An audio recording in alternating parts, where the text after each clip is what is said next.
so it was a pretty crazy weekend all across the US. Even if it's not dominating news headlines, there's still protesting going on everywhere. Some of it was right next to me the other night. There were 28 people. If you watch my previous video, there were 28 people that were arrested in Beverly Hills, which is pretty close to me, just last night. I believe most of them were released, and they were arrested because there was a curfew put on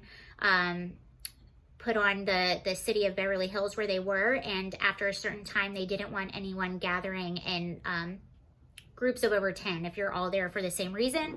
And that's in part because of the violent riots and looting that happened just a month ago, and in part because of the coronavirus pandemic. Actually, us in LA, whether I agree with it or not, we're rolling back some of the openings. So we were allowing bars to open and nightclubs, and now they're ordering them to reclose again because we've seen such a spike in coronavirus cases, which I'm not saying correlation is causation or whatever, but we also had thousands and thousands upon thousands of people marching in our streets almost every day for an entire month. Did that have something to do with it? Who knows? I'm not a health expert.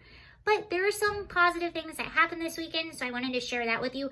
This one I'm most excited about. So Trump signed an executive order on Friday, and this is what it is. This article I'm looking at is from USA Today, but this is all over. Trump signs executive order prioritizing job skills over college degree and government hiring. So I'll read you a little bit more. Washington, a college degree will no longer give Americans a leg up when seeking some jobs with the federal government. President Donald Trump signed an executive order on Friday that will overhaul the government's hiring practices so that job applicant skills will be given priority over a college degree. Administration officials say the shift will allow government to hire a more inclusive workforce based on skill instead of a person's education level. This will ensure that we're able to hire based on talent and expand our universe to qualified candidates and ensure a more equitable hiring process. Ivanka Trump, the president's daughter and senior advisor, told reporters on Friday.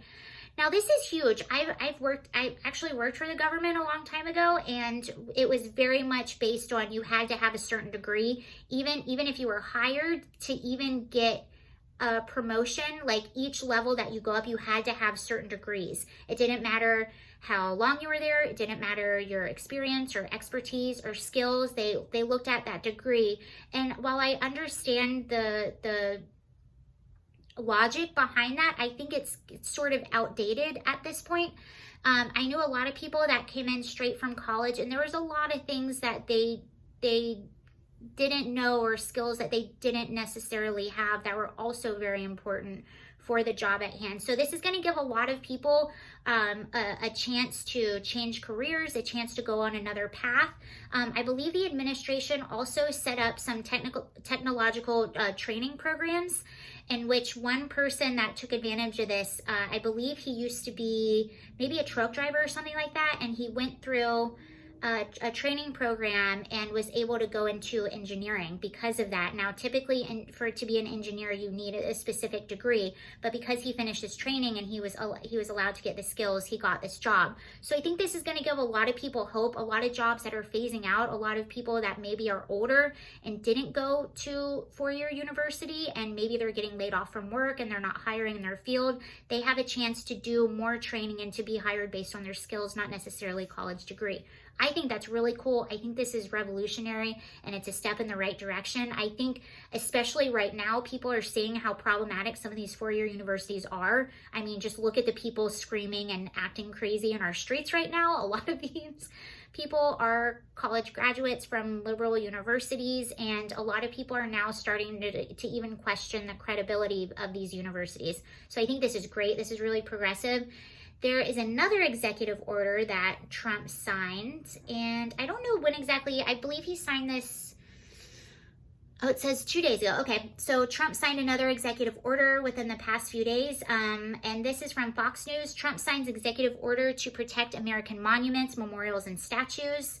Trump tweeted, "I just had the privilege of signing a very strong executive order protecting Americans' monuments, memorials, and statues, and combating recent criminal violence." So this is basically saying that if you get caught defacing a monument or trying to tear down a monument, you will be charged by federal police. So this is a federal crime and you could serve up to 10 years in jail. Trump also tweeted out recently that any state or city that does not protect their monuments, he will consider cutting off federal funding. And to me, it's pretty crazy how some of these people have been allowed to just topple these monuments and statues without police intervening. That's insane.